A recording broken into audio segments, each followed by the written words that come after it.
কিছুদিন আগে এই মেল স্ট্রিট ক্যাটটা এসেছিল, অ্যাকচুয়ালি স্ট্রিট কিনা আমি জানি না, তো হঠাৎ করে ও একটা দুর্ঘটনার শিকার হয়, ওর চোখে এরকম ভাবে আঘাত লাগে। আমি খড়গপুরে থাকি, বোন আমাকে কল করে জানায় দিদি ওর চোখে এরকম আঘাত লেগেছে, আমাকে ভিডিও পাঠায়। ইমিডিয়েটলি আমি কিছু করতে পারিনি, কারণ সাথে সাথে আমার পক্ষে ছুটে যাওয়া সম্ভব হচ্ছিল না।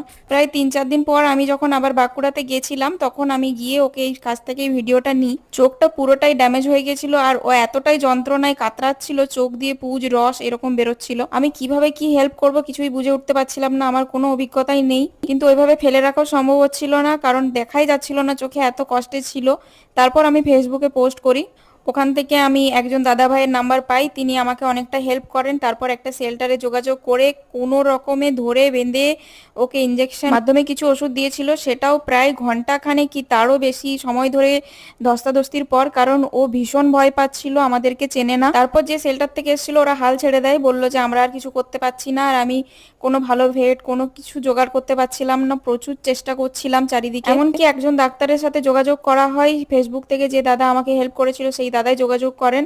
তো সেই ডাক্তার হঠাৎ করে বলছেন যে না, আমরা স্ট্রিট ক্যাট হ্যান্ডেল করতে পারবো না। উনি নিজে হ্যান্ডেল করতে পারবেন না, উনি শর্ত রাখেন যে আমাকে হ্যান্ডেল করতে হবে আর আমি ইঞ্জেকশন দিয়ে দেবো। সেটা তো আমার পক্ষে পসিবল না, আমি যেহেতু প্রফেশনাল না, আমি কিভাবে ওনাকে বলে দিই।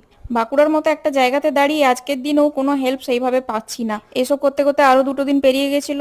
যারা শেল্টার থেকে এসে ইঞ্জেকশন দিয়েছিল তারা একটা ওষুধ, অ্যাকচুয়ালি অ্যান্টিবায়োটিক বলে দিয়ে যায়, সেটা আমি কন্টিনিউ করছিলাম। ওই যে দাদা আমাকে আরো টাকা পয়সার কিছু হেল্প করেছিলেন, আমি একা সমস্ত কিছু ম্যানেজ করতে পারছিলাম না টাকার জন্য। তবুও বেচারা পুরোপুরিভাবে সুস্থ হয়নি, আর আমাকে ছুটি শেষ হয়ে যাওয়ার কারণে আবার ব্যাক চলে আসতে হয়েছিল। ওর চোখটা দিন দিন এরকমই হয়ে যাচ্ছিল, পুরোপুরি সাদা। কিন্তু খাওয়া দাওয়াও কমিয়ে দিচ্ছিল।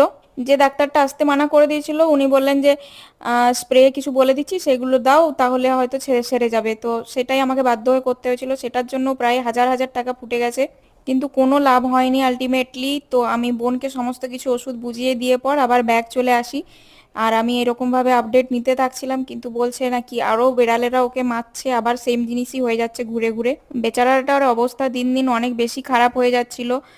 একবার করে শুকোচ্ছে, বলছে একটু ভালো হচ্ছে, তারপর আবার শুনছি ওকে অন্য বেড়ালে মারছে, কারণ ওদেরকে টিকতে দেবে না। তারপর একদিন সুখবর পেলাম যে ও এরকম ব্যাক এসছে, আর চোখটা পুরোপুরিভাবে তো সারবে না, ওটা তো আর দেখতেই পাবে না, কিন্তু যে শুকিয়ে যাওয়ার ব্যাপারটা সেটা হয়েছিল।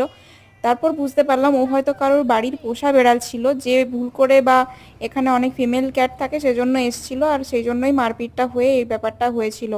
তো আমি যার বেড়াল আমি ফেসবুকে পোস্ট দিয়েছিলাম, কেউ নিতে আসেনি, এখনো আসে মাঝে মাঝে।